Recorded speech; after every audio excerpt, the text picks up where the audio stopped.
계시록 요약 13번째입니다. 계시록은 1장 예수 그리스도의 계시라 그랬고 2장 3장에는 일곱 교회 일곱 등잔대에 대해서 나와 있습니다.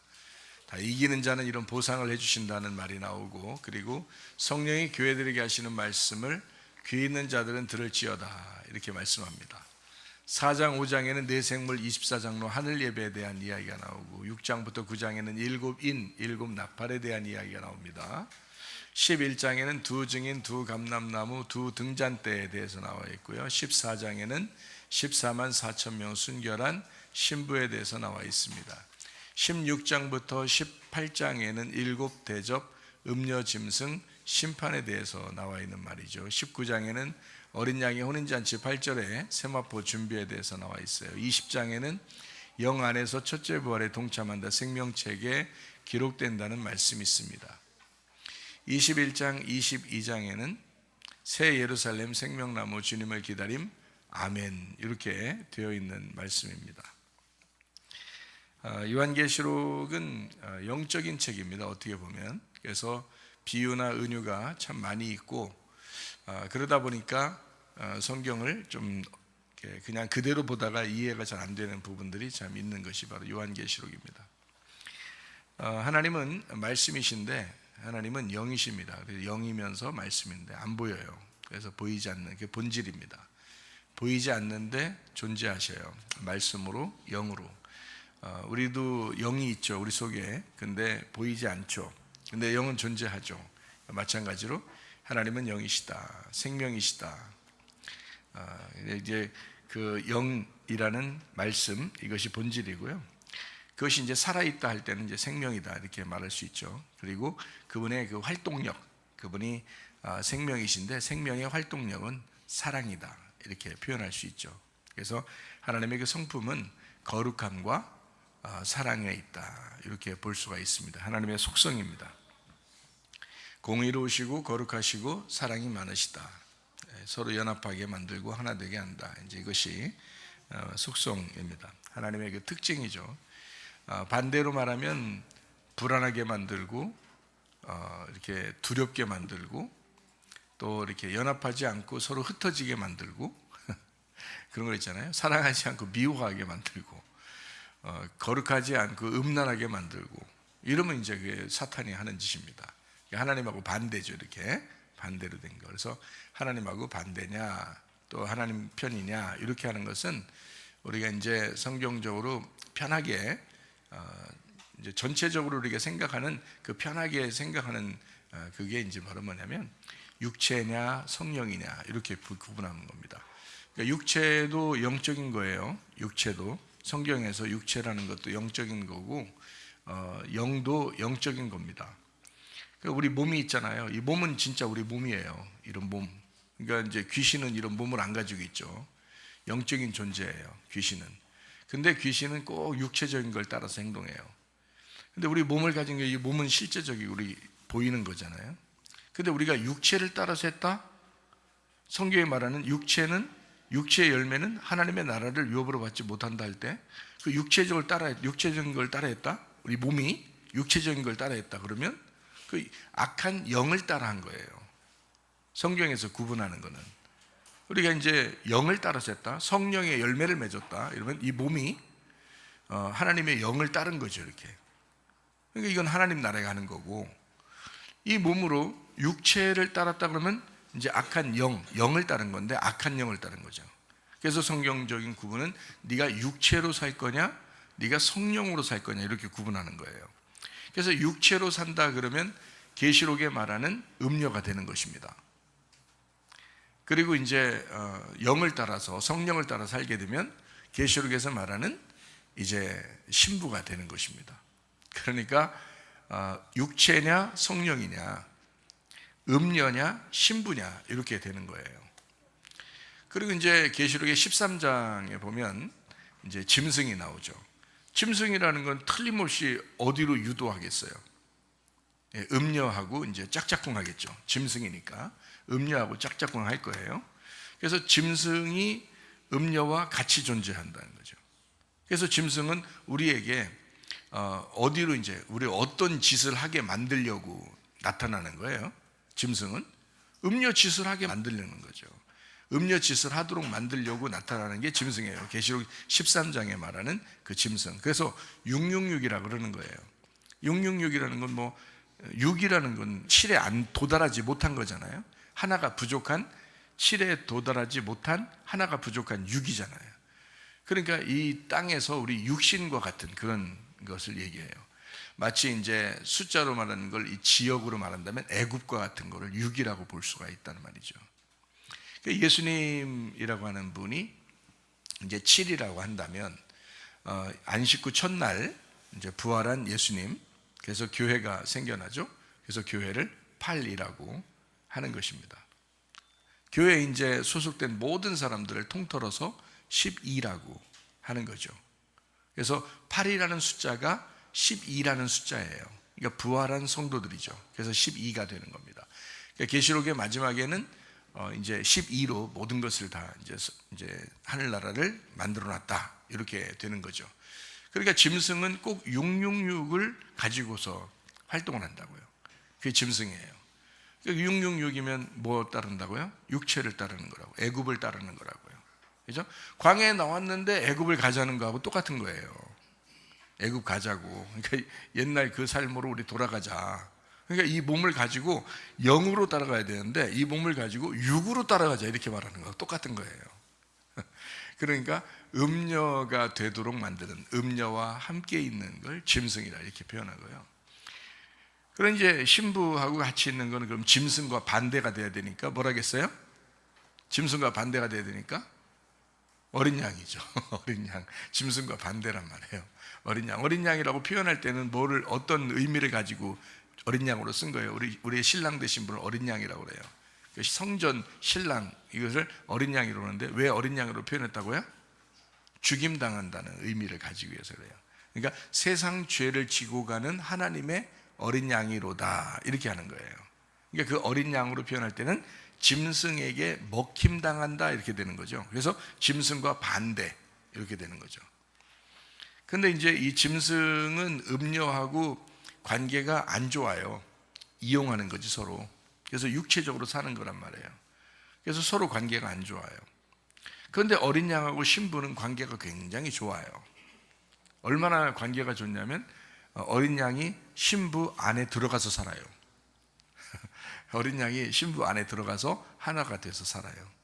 그러니까 관계가 굉장히 좋은 거죠. 하나가 된 거죠. 연합하고 하나 된 그런 삶을 살아요. 그러니까 이 음녀하고 짐승하고 그리고 신부하고 어린 양하고 이렇게 한 팀이 된다. 이게 이제 계시록의 마지막 결론과 같은 것입니다. 자, 그럼 우리가 이제 어떤 것을 우리가 알아야 된다고요? 육체로 살 거냐 아니면 영으로 살 거냐 하는 겁니다. 그러니까 육체의 열매를 맺을 거냐 영의 열매를, 성령의 열매를 맺을 거냐 이거예요.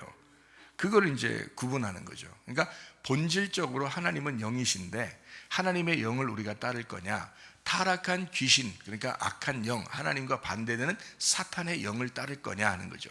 그 사탄의 영을 따르는 걸 뭐라뇨? 육체라고 하는 거니까 어차피 사탄의 영이 육체란 말이에요. 그래서 육체도 영적인 거라고요.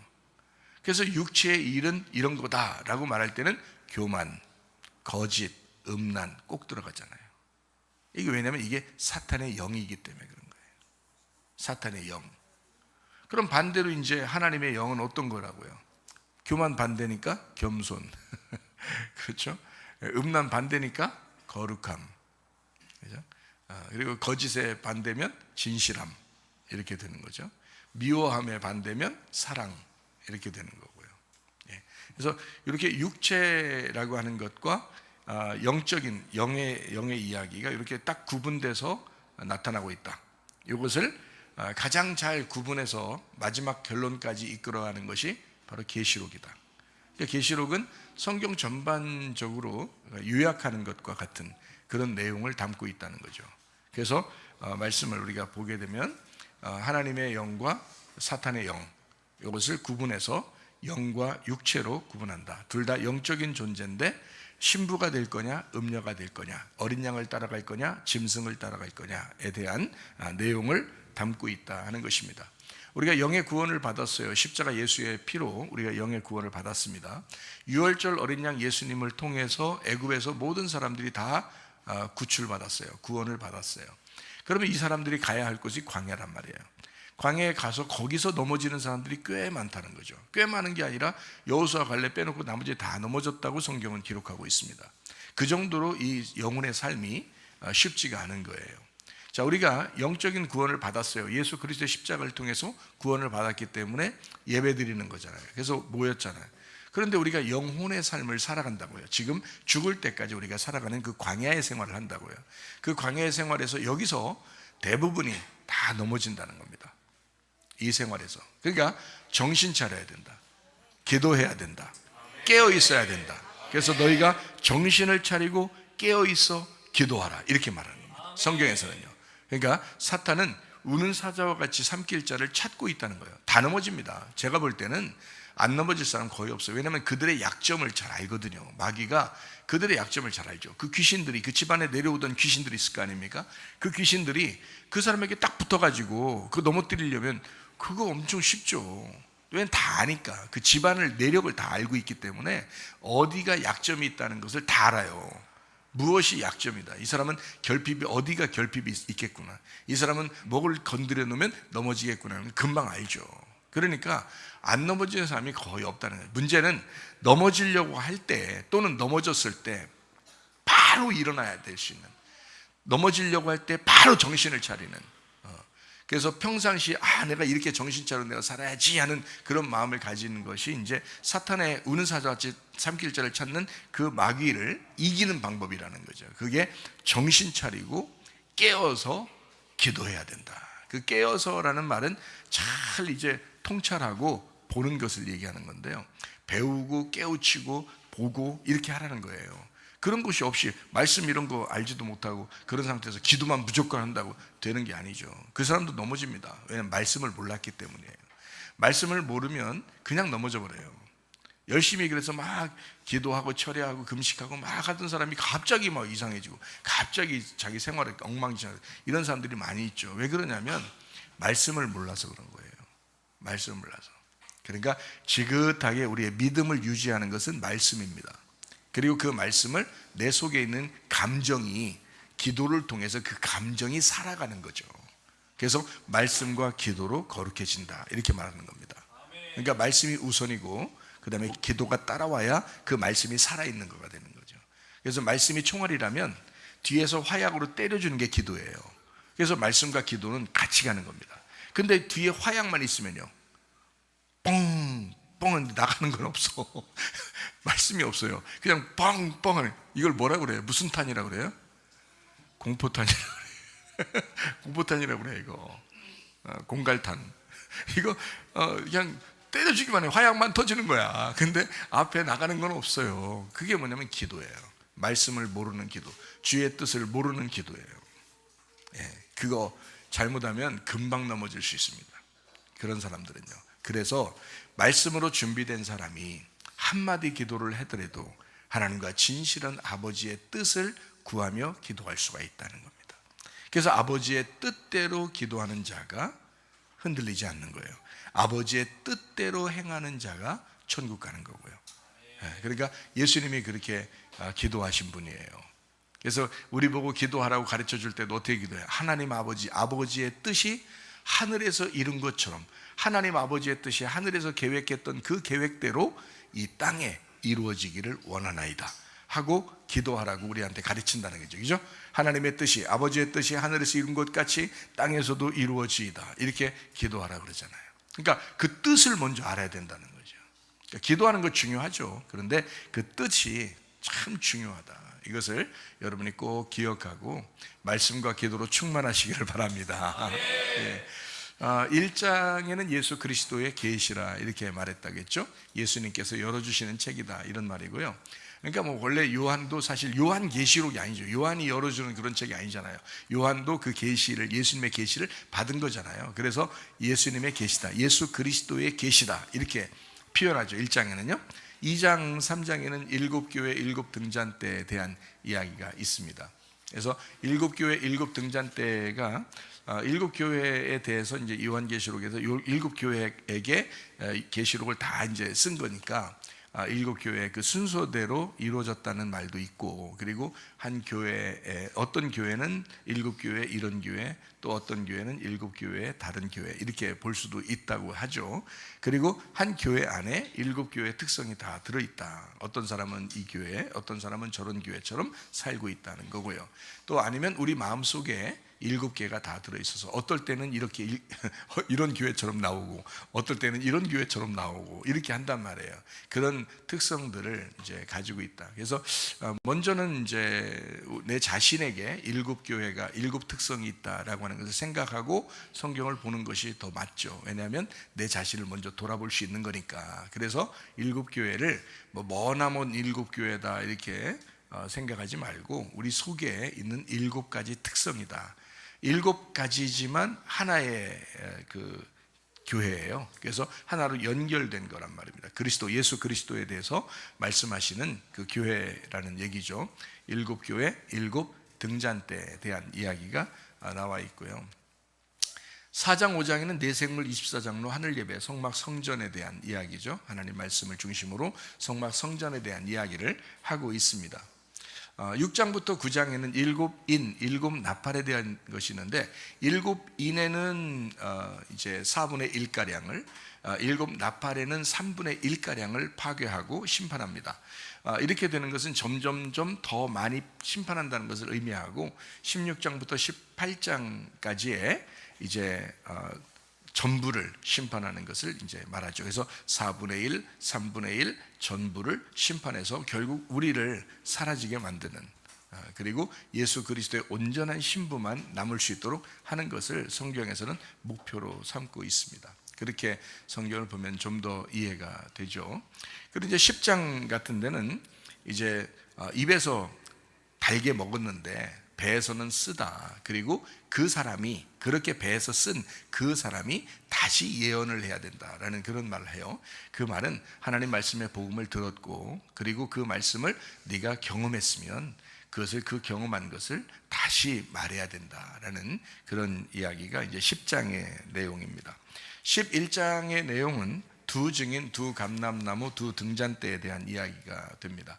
그래서 두 증인, 두 감람나무, 두 등잔대니까 두 감람나무는 예수님을 말하고, 두 등잔대는 교회를 의미하는, 그래서 두 개가 하나다. 그래서 하나의 성령 충만한 교회다, 이렇게 볼 수가 있죠. 그러니까 구약 같은 데서는 모세와 아론 이렇게 되죠. 하나는 왕이고 하나는 제사장이니까. 그래서 왕 같은 제사장, 왕과 제사장 이렇게 되죠.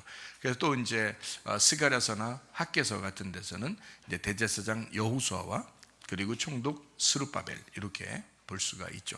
이것을 두 개 합하면은 이제 창세기에 있는 멜기세덱이 나오죠. 이 멜기세덱은 왕이면서 제사장이다, 이렇게 되죠. 그래서 예수 그리스도가 왕이면서 제사장, 그래서 우리는 왕 같은 제사장 이렇게 되죠. 우리를 왕 같은 제사장이다, 이렇게 표현을 합니다. 자, 그렇게 이제 성경은 11장에 두 증인, 두 감람나무, 두 등잔대에 대해서 이야기합니다. 이 두 개가 나쁜 게 아니에요. 원래는 두 개가 좋은 거잖아요. 두 개 좋은 거. 그래서 하나는 남자, 하나는 여자, 이렇게 우리가 세상에 있는 것은 두 증인을 얘기하는 겁니다. 남자와 여자. 이것을 창세기에서는 아담과 하와로 이렇게 표현을 한 거죠. 그래서 두 증인. 그렇지만 이 둘이 나누어졌을 때는 이제 서로 반대가 되지만, 이게 서로 합해져 있을 때는, 아담 속에 있을 때는 하나가 되었고, 왕이면서 제사장 하나죠. 증인이, 두 증인이죠. 두 증인이 하나의 증인이 된 거죠. 그리고 이제 둘이 나누어졌을 때는 선악과를 먹게 되지만, 그러나 다시 아담과 하와가 하나가 된 부부, 그러니까 서로 하나가 된, 그래서 이 아담이 두 번째 아담으로 왔을 때, 예수 그리스도죠. 두 번째 아담으로 왔을 때 그 신랑 되신 예수님을 나라는 교회가, 새 예루살렘이 받아들이는 겁니다. 그래서 새 예루살렘 안에 성전이 들어와 있어요. 어린 양 예수님이 들어와요. 그래서 하나가 된단 말이죠. 이렇게 하나가 된 부부, 진짜 부부, 요한계시록에 있는 21장과 22장의 진짜 부부가 되는 겁니다. 이렇게 되면 이제 완성이 되는 거예요. 그래서 과정에서 좀 이제 나누어진, 두 개가 나누어져서 이렇게 있지만, 사실 결론적으로는 남자와 여자가 다시 하나가 되는, 그래서 처음에는 남자 속에 여자가 있지만 마지막 성경 마지막에는 여자 속에 남자가 있다. 이렇게 하는 것이 완성이다라는 겁니다. 그러니까 가정생활을 어떻게 해야 될지 여러분 잘 아시겠죠? 가정생활을, 교회 생활을 어떻게 해야 될지 여러분 잘 아시겠죠? 바로 그겁니다. 그래서 그리스도와 교회에 대한 이야기다. 어린 양 예수님과 새 예루살렘에 대한 이야기다. 성경은 이걸 계속해서 여러분이 반복해서 기억하고 있으면 성경을 보기가 참 쉽고 좋습니다. 자, 오늘은 12장을 한번 같이 또 보도록 하겠습니다. 12장 6절 말씀이거든요. 그 여자가 광야로 도망하매 거기서 1260일 동안 그를 양육하기 위하여 하나님께서 예비하신 곳이 있더라 라고 되어 있습니다. 광야에 갔어요. 광야라고 하는 것은 여러분이 이제 고통스러운 장소라고도 할 수 있지만 또 외롭고 쓸쓸한 그런 장소라고 할 수 있지만 그게 바로 하나님의 교육 방법이에요. 하나님의 교육 방법. 여러분 아기 나면 아기를 다 어디로 보내요? 아기 낳고서 이제 좀만 자라나면 어디 보내죠? 어린이집 보내죠. 그 어린 것들을 어린이집 보내요. 어린이집도 보내고 또 어디도 보내요. 유치원, 좀 크면 유치원 보내요. 또 좀 크면 어떻게 해요? 초등학교 보내죠. 자, 엄마하고 아빠하고 떨어져요? 안 떨어져요? 떨어져 있죠. 집에 있어 다니지만 학교라는 곳을 보낸단 말이에요. 그죠? 학교라는 곳에 보내면 이 아이가 집에 있을 때가 편해요? 학교에 있을 때가 편해요? 집에 있을 때가 아무래도 편하겠죠. 근데 이 편한 집에 있는 데서 진짜 황망한, 황량한 그 쓸쓸한 외로운 그리고 치열하게 경쟁해야 되는 그곳으로 보낸단 말이에요. 그죠? 왜 보냈을까요? 치열한데 막 아주 힘들고 괴로운데 이 아이가 어떨 때는 학교 가기 싫어 막 이렇게 하고 막 이러는데, 어린이집 가기 싫어 막 이러는데, 유치원 가기 싫어 그러면서 이제 막 억지로 가야 돼 그래야 하나라도 더 배우고 오지 하면서 이게 보낸단 말이에요. 그죠? 이 아이는 가기 싫어도 억지로라도 막 부모님이 보낸다고. 왜 보낼까요? 부모님이 막 얘를 미워해서 그 시간 딴짓 하려고 얘를 좀 학교라도 보내야 자기도 좀 편할 것 같아서. 그런 부모들도 있죠. 어떻게 보면, 그죠? 자기 편하려고 보내는 사람도 있겠지. 그렇지만 대부분 목적이 있는 거예요. 이 아이가, 내 아이가 사랑하는 아이니까 조금 더 배우고 오라는 거죠. 그 치열한 곳에 가서 배우고 오라는 거예요. 그 치열한 곳에, 그죠? 그 쓸쓸하고 외롭지만 부모를 떠나서 가가지고 그 배우고 오라는 거예요. 여러분도 다 사랑하니까, 애들 사랑하니까 그렇게 하대. 그죠? 애들 사랑하니까 그렇게 하대. 그러면 하나님은 어때요? 하나님은 광야라는 곳으로 집어넣는 거야. 광야 학교예요. 광야 학교. 광야 학교로 집어넣어서 힘들지만 견디어라는 거예요. 힘들지만 견디어라.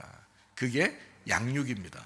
우리를 말씀으로 양육하시는 장소. 그래서 광야가 말씀이 있는 장소예요. 말씀이 있는 장소.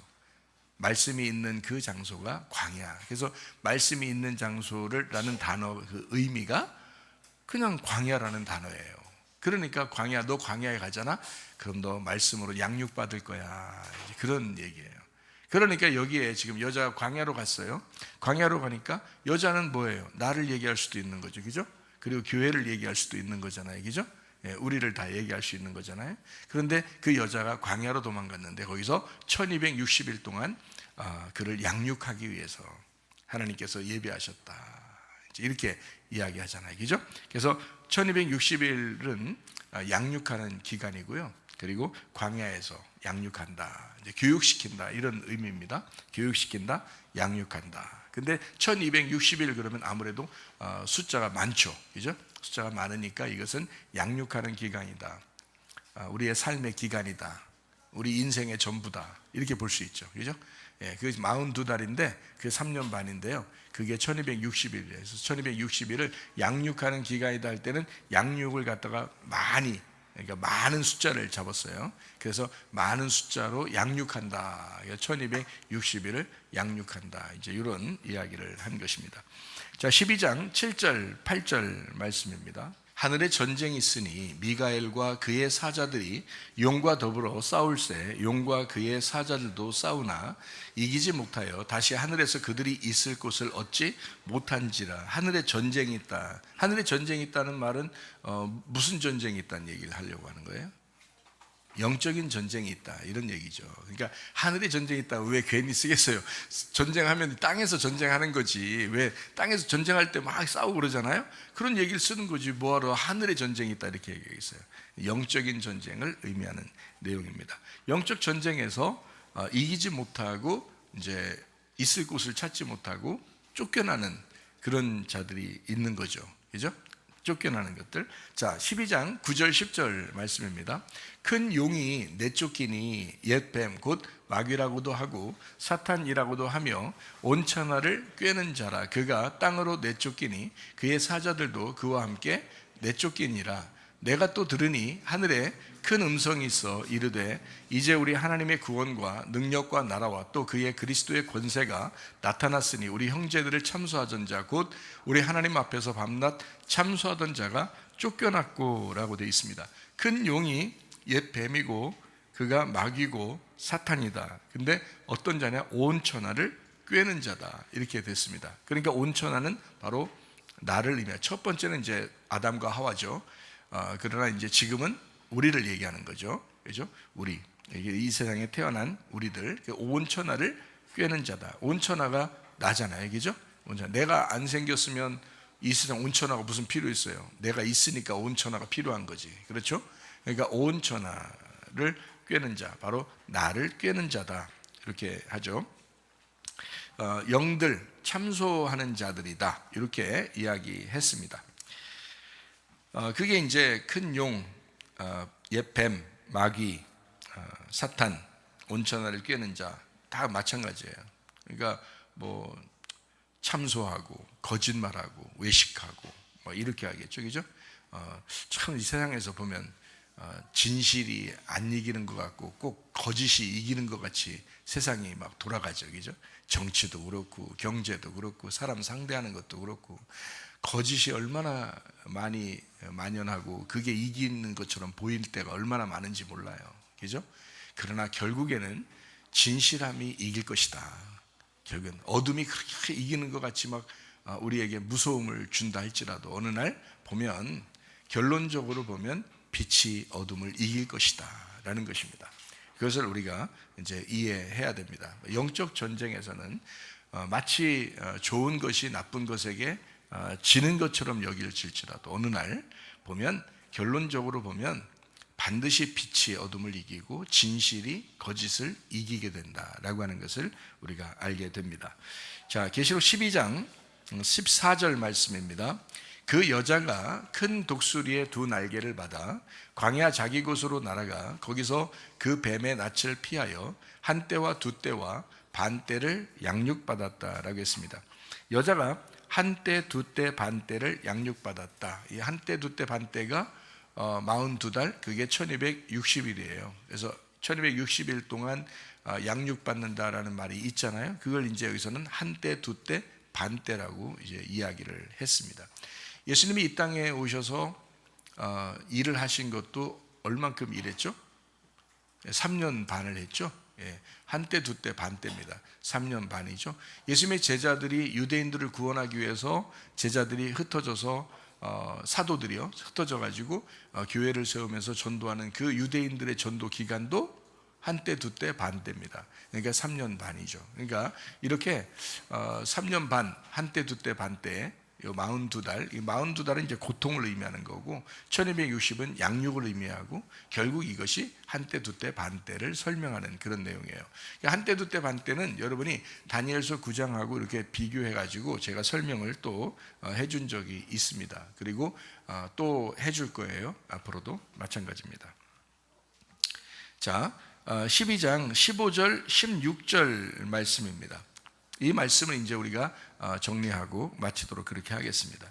12장 15절 16절인데요. 여자의 뒤에서 뱀이 그 입으로 물을 강같이 토하여 여자를 물에 떠내려 가게 하려 하되 땅이 여자를 도와 그 입을 벌려 용의 입에서 토한 강물을 삼키니 라고 되어 있습니다. 자, 이 말씀을 이렇게 보니까 뭐가 뭔지 잘 모르겠죠. 왜냐하면 그냥 이 글씨를 보면 참 이상한 말이니까 이거를 이해하기가 어렵습니다. 잘 생각해 봐요. 자, 15절 16절의 말씀에 보니까 물에 떠내려가게 하려고 뭐예요? 입을 벌려서 입을 벌려서 막 토해내죠, 그죠? 물을 막 토해내요. 그러니까 누가 입에서 물을 토해내요? 용이 입을 막 벌려가지고 물이 막 그 속에서 여의주 나오는 것도 아니고 불이 나오는 것도 아니고 물이 막 확 나온다는 거죠. 자, 이해 갑니까? 자, 그러면 여러분이 생각할 때 용을 그려야 되겠죠? 이렇게 용을 그림으로 이렇게 용을 그린다고 생각해 보세요. 앞에 여의주 없고 이제 여기서 이제 여기 이빨 이렇게 있는 그 용이 물이 확 나오는데 보통 나오는 게 아니야. 엄청 많이 나와가지고 막 여자를 떠내려가게 하려고 확 막 쏟아 막 토해내는 거예요. 물을 확 토해내서 여자가 막 둥둥둥 떠갈 정도로 막 물을 많이 쏟아내. 자, 이게 이제 그림으로 그린다면 그렇게 되겠죠, 그죠? 근데 그래서 계시록을 그림으로 그리면 더 이상해진다 그랬죠, 제가. 그러면 더 이상해진단 말이에요. 그러니까 우리가 이게 딱 봐가지고요, 이게 규격이 딱 정해져 있는 해석을 딱딱딱 이게 알고 있어야 되는 거예요. 그런 걸 이제 울타리라고 이렇게 얘기하는 거예요. 큰 용이면 뭐라겠어요? 옛 뱀이고 마귀요 사탄이라고 그랬죠. 온천하를 꿰는 자라겠죠.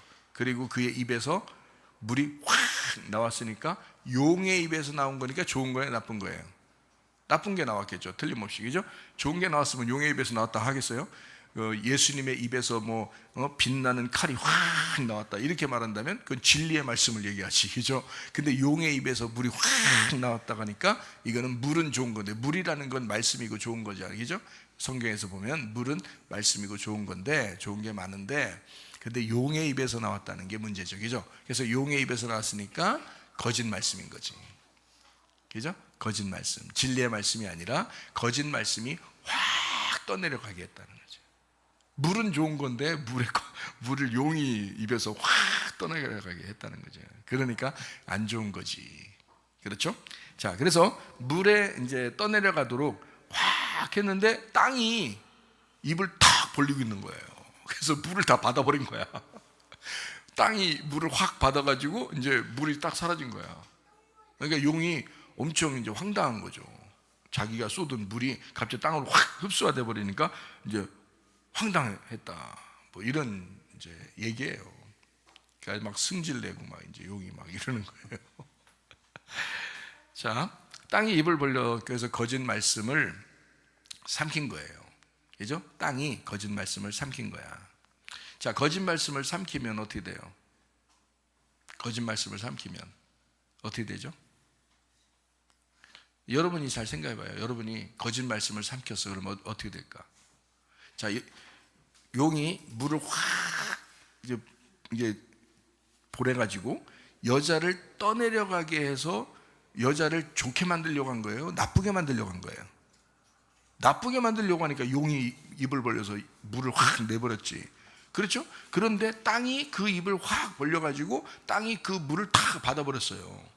그러면 그 물이 나와서 여자를 갖다가 못 살게 하려고 했는데 땅이 그걸 다 받아버렸으니까 땅이 어떻게 된 거예요? 죽는 거죠. 땅이 죽는 거죠. 그러니까 용의 그 물을 받아 땅이 죽는 거예요. 여자 살리고. 자, 이해가 되겠어요?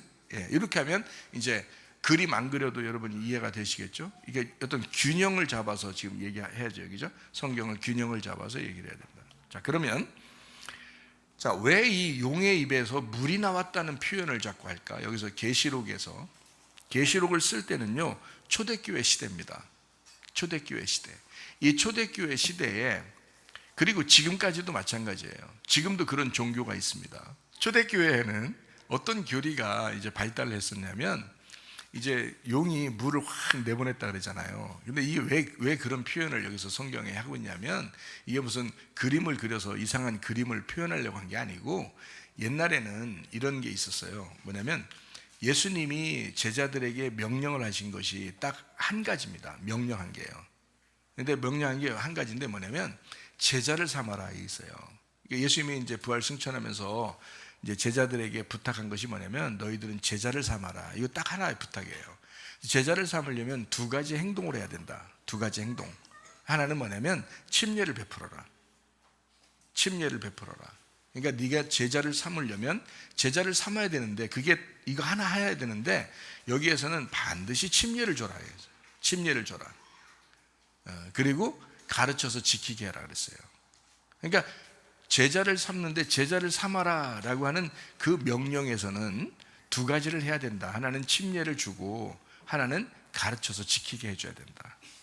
이게 이제 예수님의 그 마태복음 28장 18절부터 20절까지의 명령이에요. 그 약속, 하나님이 제자들에게 약속하는 부활 승천하면서 유언이죠. 제자를 삼아라 라는 유언에다가 행동 두 가지를 해라. 하나는 침례를 주고 하나는 가르쳐서 지키게 해라. 이렇게 이제 말씀을 했거든요. 거기에서 그 행동 지침 하나가 바로 뭐냐면 침례예요. 그러니까 이 제자들이 그 침례를 중요하게 생각했을까? 중요하게 생각 안 했을까? 중요하게 생각했죠. 그래서 3,000명이 사도행전 2장에 구원받았을 때 3,000명을 침례 준 겁니다. 무슨 말인지 알겠어요? 3,000명을 혼자 주는 게 아니라 그 마가의 다락방에 120명이 있었기 때문에 그들이 3,000명을 침례를 준 거예요. 누가 줘도 상관없으니까 침례만 베풀면 되니까. 그래서 침례를 베풀었죠. 3,000명을 동시에. 그러니까 이게 어마어마한 일입니다. 근데 그럼에도 그걸 꼭 해야 된다는 거예요. 왜? 침례가 그들의 행동 지침이었어요. 그러니까 예수님의 그 유언인데 그걸 지켜야죠. 그래서 그들은 그걸 꼭 지켰단 말이에요. 그래서 침례를 베풀었단 말이에요. 그래서 바울도 가서 침례를 베풀고, 뭐 제자들이 또 가서 전도할 때 또 가서 침례를 베풀고, 그러냐, 구원 받으면 가서 침례를 베풀고 성령을 받게 하고 막 이러잖아요. 그런 일들을 우리가 사도행전에서 볼 수 있잖아요. 그것처럼 이 침례가 굉장히 중요한 이야기였어요. 그러니까 행동으로 나타내는 가장 중요한 것이 침례였어요. 그럼 여러분 같으면 예수님의 유언이 제자를 삼고 침례를 줘라 했으니까 여러분이 그 유언을 받들어서 행동하려면 이제 어떻게 할까요? 가서 전도해가지고 바로 어떻게? 침례를 줘야 되겠죠? 그러니까 이제 전도와 침례, 구원과 침례가 합해진 거예요. 그래서 이 사람들이 이제 그 초대교회에 그 밑에 제자들은 안 그랬겠지, 적어도 12제자는 안 그랬겠지. 근데 그 밑에 사람들이 점점 어떤 생각들을 갖게 되냐면 침례를 받아야 구원받는다 이렇게 생각한 거예요. 침례를 받아야 진짜 구원받은 거다 이렇게 생각하게 되겠죠. 그러니까 이게 이제 그 사람들의 착각인데 그걸 생각을 한 거예요. 그래서 이제 바울도 강조하기를 로마서나 갈라디아서에 우리가 은혜로 구원받는 거지, 우리가 믿음으로 구원받는 거지 라고, 행동으로 무슨 구원을 받는 거냐라고 막 강조했잖아요. 그때 그 초대교회에 있었던 교리의 가장 중요한 교리가 뭐냐면 침례를 받아야 구원받는다는 교리였어요. 그게 가장 중요한 교리였어요. 그러니까 그걸 통해서 구원을 받는다. 그러면요, 여러분 가는 데마다 이제 뭘 강조하겠어요? 침례를 강조하겠죠. 침례를 강조하고 세례, 침례, 이제 다른 사람들 세례라고 하겠지만 침례나 세례를 통해서 네가 구원을 받는다라는 걸 강조하겠죠. 너 침례 받았냐 안 받았냐, 이제 이런 거죠. 세례를 받았냐 안 받았냐, 요거로 이제 평가를 하는 거죠. 그죠? 구원에 대한 평가를. 이렇게 초대교회 이후의 사람들이 살았어요. 그래서 이제 나중에 카톨릭이 그 천주교 모든 종교들을 통합하면서 이제 천주교가 이제 생겨날 때 유아 세례를 베풀어 버린 거예요. 미리 그냥 다 구원해 주자 이거예요. 어릴 때부터 미리 구원을 해 주자 이거예요. 그게 유아 세례의 그 기초가 된 거예요. 왜냐면 그걸 받아야 구원받았다고, 하나님의 백성이라고 인정할 수 있으니까 이렇게 된 거예요. 이게 변질된 거죠. 이게 생각들이, 그죠? 생각들이. 우리는 믿음으로 구원받는 건데, 우리는 믿음으로 천국 가는 건데, 은혜로 구원받는 건데, 이런 침례나 세례의 행동이 구원하고 연결된다라고 생각을 했던 겁니다. 그러면 이제 뭐예요? 자, 마귀는 어떤 한 꼬투리만 잡히면 사람을 살살살살 귀에 간지러워서 아주 듣기 좋은 말을 할 수 있단 말이에요. 마치 자기의 속마음은 어땠든 상관없이 침례를 받으면 천국 갈 것처럼 되는 거죠. 얼마나 편해요. 그죠? 침례나 세례를 받으면 자기는 천국 백성 되는 거야. 얼마나 편합니까? 마귀가 그거를 이제 이용하는 거예요. 그게 초대교회에 있었던 가장 무서운 교리였습니다. 위험한 교리. 그 용이 뱉은 물이에요. 용이 뱉은 물. 그래서 물을 뱉었다 이렇게 말하는 거예요. 용이 뱉은 물. 침례나 세례가 구원인 줄 알고 그 신념을 가진 그 교리를 이제 막 흘러 보내잖아요. 이제 어떻게 그거를, 그 교리가 막 나타나. 그러면 그거 받으면 안 되잖아요. 그죠? 그런 교리를 받으면 안 되잖아. 잘못된 거짓 교리를 받으면 안 되잖아. 그래서 땅이 입을 딱 벌리는 거야. 입을 딱 벌려서 땅이 다 받아버리는 거야. 예. 자, 무슨 말이냐? 우리 마음 안에 있는 땅이 우리 마음도 나타내죠, 그죠? 그리고 생명의 말씀 되신 그 예수님도 나타내죠. 그 땅이라는 거예요. 성경의 땅이라는 그 개념은요. 우리 마음 안에 있는 생명이신 땅, 그 예수님이 받아서 없애버리는 거예요. 자기가 대신 죽음으로 그것을 다 없애버리는 거죠. 그러면 용이 아무리 뱉어도 죽질 않잖아. 그런 거짓 교리로 죽지 않으니까 용이 화가 나는 거죠. 예. 자, 그런 이제 내용이 12장의 내용입니다. 이 내용이요. 그래서 그냥 읽으면 이해가 안 돼요. 이게 그림으로 그려도 이해가 안 되고요. 이런 말들은. 자, 세상이 이제 심판하는 거죠. 그러니까 이 땅이 세상이기도 하잖아요. 그래서 이런 교리는 그런 그 용의 그 교리는 원래 좋은 교리가 아니에요. 이거는 성경적이지도 않고 세상적이지도 않아요. 그래서 예수님 또는 우리 마음 그리고 또는 이 땅 세상이죠. 그것이 땅이 벌려서 다 받아가지고 흡수해서 사라지게 하죠. 그러니까 그걸 심판이라고 하죠. 그죠? 없애버린다. 침례나 세례가 구원이라고 주장하는 건 거짓 말씀이었다. 초대 교회 그때 만연한 거짓 교리였습니다. 그렇기 때문에 물을 다 삼켰다. 그러면 우리는 이제 어떻게 해야 되냐? 우리는 뭘로 구원받냐? 로마서 10장 9절 10절입니다. 네가 만일 네 입으로 예수를 주로 시인하며 또 하나님께서 그를 죽은 자 가운데 살리신 것을 네 마음에 믿으면 구원을 받으리라. 사람이 마음으로 믿어 의에 이르고 입으로 시인하여 구원에 이르느니라. 이러죠? 아주 초대교회 그 진짜 주님을 만난 그 사도들은 이런 걸 주장했습니다. 그렇죠? 그래서 가는 곳마다 믿음을 강조하고 믿음으로만 구원받는다라는 것을 강조했습니다. 요한복음 3장 16절 말씀이죠. 하나님이 세상을 이처럼 사랑하사 독생자를 주셨으니 이는 그를 믿는 자마다 멸망치 않고 영생을 얻게 하려 하심이니라. 믿음이면 다 되는 거예요. 자, 그래요. 거짓 말씀을 삼켜 이제 죽습니다. 그럼 삼켜 여기서 지금 이제 계시록의 12장에 나와 있는 여기 15절 16절에 나와 있는 이 말씀에서 가장 핵심적인 단어가 어떤 단어냐면 용도 핵심적인 단어가 아니고요, 물도 핵심적인 단어가 아니고 땅도 핵심적인 단어가 아니에요. 거기서 가장 핵심적인 단어는 삼켰다. 이게 가장 핵심적인 단어입니다. 삼켰다. 자, 그러면 이 삼켰다는 말을 가지고 우리가 한번 성경을 바라보면 이해가 될 것입니다. 이게 무슨 말인가? 그래서 삼켰다, 이게 무슨 말이냐? 이걸 이제 봐야 되죠. 고린도전서 15장 54절 말씀입니다. 이 썩을 것이 썩지 아니함을 입고 이 죽을 것이 죽지 아니함을 입을 때에는 사망을 삼키고, 자, 삼키고 나왔죠? 삼키고 이기리라고 기록된 말씀이 이루어지리라, 이렇게 되어 있습니다. 자, 삼켰다. 그러니까 어때요? 사망을 삼켰다 그래요. 그죠? 그러니까 죽음을 삼켰다 이런 거죠. 그죠? 예, 그러니까 삼켰다, 삼키고 이긴다. 그러니까 이긴다. 그러니까 죽음을 삼키고 이긴다 이렇게 되잖아요. 그죠? 삼켰다. 자, 이런 말이 나오죠. 그러니까 이김이 이기려니까 사망을 삼키는 거예요. 그래야 이기는 거죠. 그죠? 사망을 삼키는 걸 이긴다 그러죠. 그래서 삼켰다 이렇게 표현해요. 그러면 자, 용이 물을 확 뱉었어요. 그럼 땅이 그걸 삼키는 거예요. 어떻게 된 거예요? 사망을 이김이 삼킨 거죠. 이겼잖아요. 이긴 거라고요. 자, 또 성경을 보겠습니다. 고린도후서 5장 4절 말씀입니다. 참으로 이 장막에 있는 우리가 짐진 것 같이 이 탄식하는 것은 벗고자 함이 아니요 오히려 덧입고자 함이니 죽을 것이 생명에 삼킨 바 되게 하려 함이라. 더 정확하게 나오죠, 그죠? 여기는 자, 죽을 것이 생명에게 삼킨 바 되게 하려 함이라. 그러니까 뭐가 뭐를 삼킨 거예요? 생명이 죽음을 삼켰다는 거죠. 그러니까 땅이 그 용에서 나오는 물을 삼켰다 그러니까 땅은 뭐예요? 어떤 의미를 성경에서 가지려고 하는 거예요?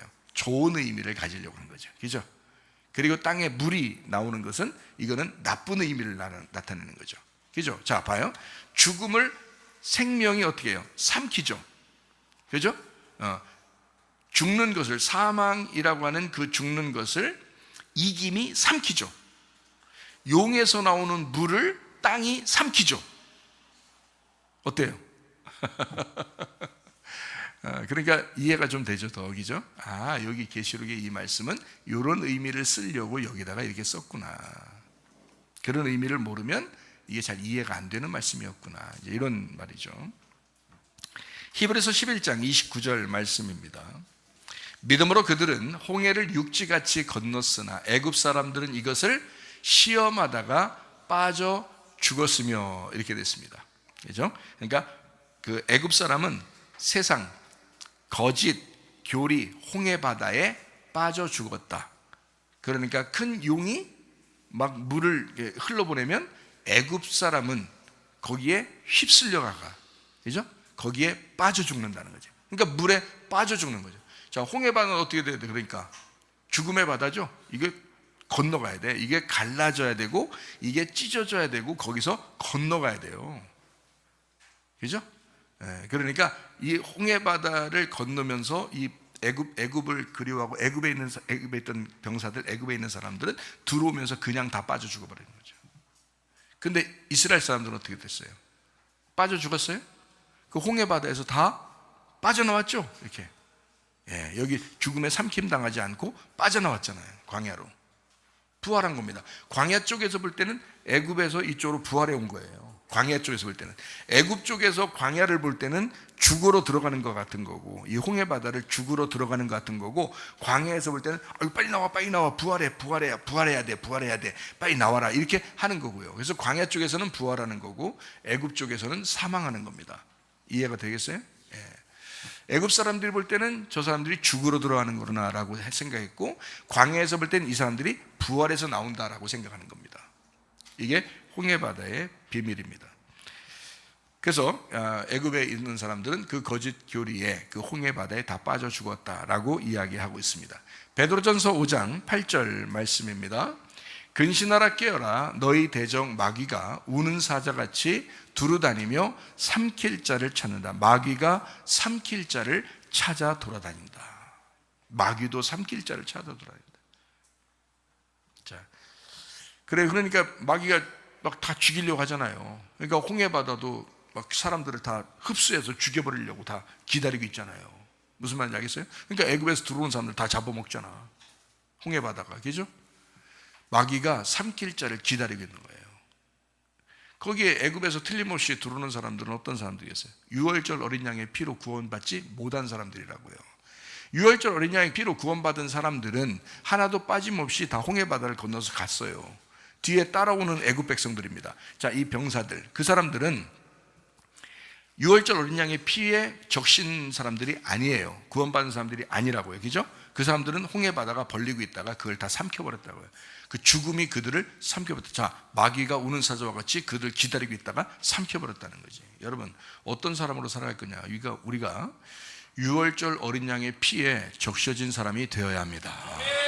그렇게 구원받은 사람이 되어야 된다. 애굽을 그리워해서는 안 된다. 자, 주님이, 그 땅이, 그 예수님이 생명이 돼서 이거를 삼켜버렸다. 자, 사망이 내려오는 거를 마귀가 삼킬 자를 막 찾아 돌아다녀. 그리고 그 물을 확 뿌렸어. 마귀, 사탄, 큰 용, 옛 뱀이 똑같은 거죠. 그죠? 거기에서 물이 확 와. 자, 예수님, 그 땅이 어떻게 이거를, 그 생명이 사망을 삼켜버린 거죠. 이해가 돼요? 이김이 그 사망을 삼켜버린다. 그게 예수님이다. 자, 여러분, 마귀도 우는 사자와 같이 여러분 삼킬 자를 찾아 돌아다닙니다. 예수님도 우리를 삼키시려고 합니다.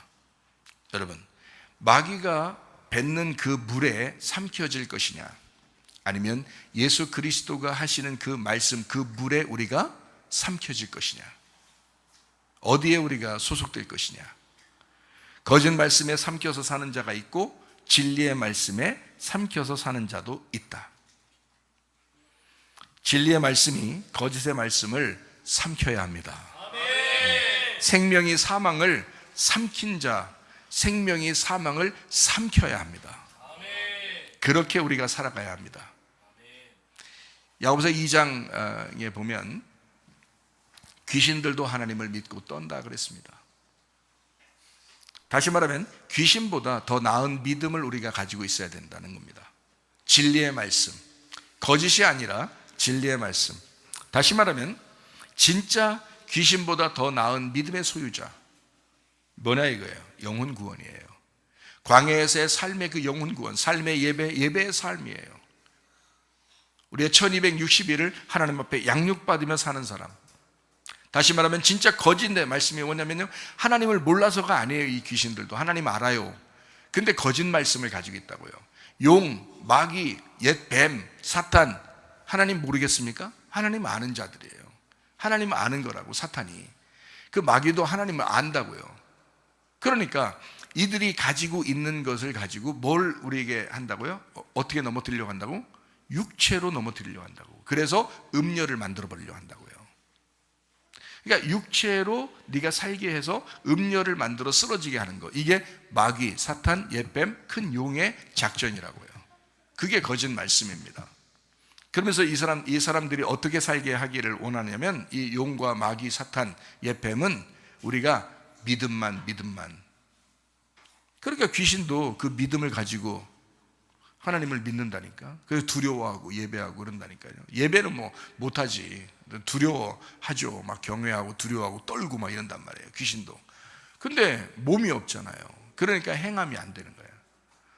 근데 진짜 믿음은 어떤 거예요? 믿음에다가 행함이죠. 그래서 하나님의 성령은 진리의 말씀을 우리를 성령에 의해서 네가 신부가 되도록 만드는 거예요. 신부가 되도록. 신부는 어떻게 하는 건데요? 귀신처럼 믿음만 가지고 있다고요? 아니죠. 순종하는 믿음을 가지고 있다고요. 몸을 가지고 순종하는 믿음을 가지고 있다고요. 예. 잘못하면 용이 쏟는 물에 떠내려가게 됩니다. 그럼 우리가 어떻게 돼? 어떻게 해야 돼요? 근신하라, 깨어라 이러잖아요. 근신하라, 깨어라. 그러니까 정신 차리고 깨어있어 기도하면 됩니다. 그러면 승리합니다. 말씀의 양육을 받는 목적입니다. 말씀의 양육을 받는 이유가 왜 그래요? 우리 정신 차리기 위해서예요. 근신하라, 깨어라. 정신 차리고 깨어서 기도하기 위해서예요. 여러분, 하나님 말씀 주의 뜻대로 살다가 주님 만나기를 바랍니다. 우리 한 목소리로 한번 기도하겠습니다. 이 마지막 때를 우리가 살아가고 있습니다. 하나님 앞에, 하나님 내가 정신 차리고 살게 하옵소서. 하나님 내가 깨어있게 도와주시옵소서. 근신하게 도와주시옵소서. 기도하게 도와주옵소서. 두 손 높여 들고 기도합니다. 우리 하나님 아버지 인도하시고 살아가심을 감사합니다. 하나님 아버지 깨어있어 주님 앞에 아버지 정신 차리고 기도하며 살게 도와주옵소서. 비염은 떠나갈지어다, 아토피 떠나갈지어다, 위장병 떠나갈지어다, 어지럼증 사라질지어다, 두통은 사라질지어다, 류마티스 관절 떠나갈지어다, 어깨 통증 사라질지어다, 허리 디스크, 목 디스크 떠나갈지어다, 심장병 온전해질지어다, 각종 종양 암돌이 떠나갈지어다, 감기 몸살 온전해질지어다, 협착증 사라질지어다, 건선 피부 온전해질지어다, 이명은 사라질지어다, 자가면역 질환 온전해질지어다, 식도염 사라질지어다, 유리괴석 떠나갈지어다, 우울증, 불면증 환자의 드럼불안, 초조 다 떠나갈지어다, 음란, 거짓, 도둑질, 미움, 욕심은 다 떠나갈지어다. 우리 하나님 아버지, 마귀가 우는 사자와 같이 삼킬 자를 찾고 있습니다.